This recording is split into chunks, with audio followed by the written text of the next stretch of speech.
Welcome to சாமி spoken English.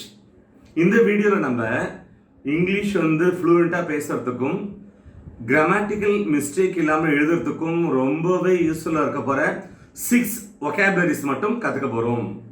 Number 1 wrinkle, WRINKLE. wrinkleனா சுருக்கம்னு அர்த்தம்.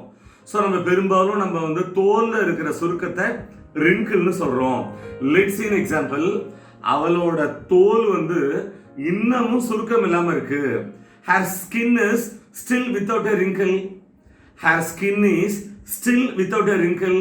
so still na இன்னும்னு அர்த்தம். Number 2 beard. beardனா என்ன? தாடி. let's see an example. என்னோட தாடி நரைச்சிக்கிட்டே வருது. my beard is going gray. my beard is going gray. so gray hair அப்படின்னா நரமுடின்னு சொல்லுவோம் இல்லையா? ஸோ நெக்ஸ்ட் வேர்டு பார்க்கலாம். நம்பர் 3 என்ன பார்க்க போறோம்? டிஸ்ட்ரெஸ். DISTRESS. டிஸ்ட்ரெஸ்னா என்ன அர்த்தம்? இக்கட்டு அல்லது பெருந்துன்பம். Let's in example. என்னோட இக்கட்டின் போது, என்னுடைய பெருந்துன்பத்தின் போது அவள் எனக்கு ஆறுதல் கொடுத்தாள். she comforted me in my distress. she comforted me in my distress. நல்லா கவனிங்க.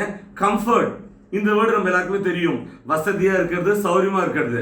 whereas கம்ஃபர்ட்டை வேர்பா பயன்படுத்தினா ஆறுதல் கொடுத்தல்னு அர்த்தம். Number 4 moist. MOIST.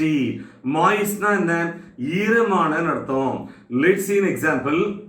பொதுவா கடல்லேருந்து வர்ற காத்து ஈரமா இருக்கும்.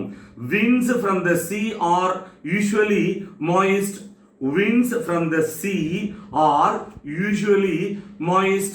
next பார்க்க போறோம். Number 5 seclusion. SECLUSION. என்ன அர்த்தம்? தனிமைன்னு அர்த்தம்.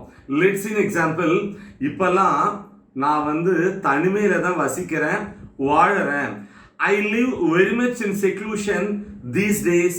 I live very much in seclusion these days. Dear viewers, so இந்த வீடியோல நம்ம 6 useful vocabularies கத்துட்டோம். மீண்டும் அடுத்த பாடத்தில் சந்திப்போம். Thank you.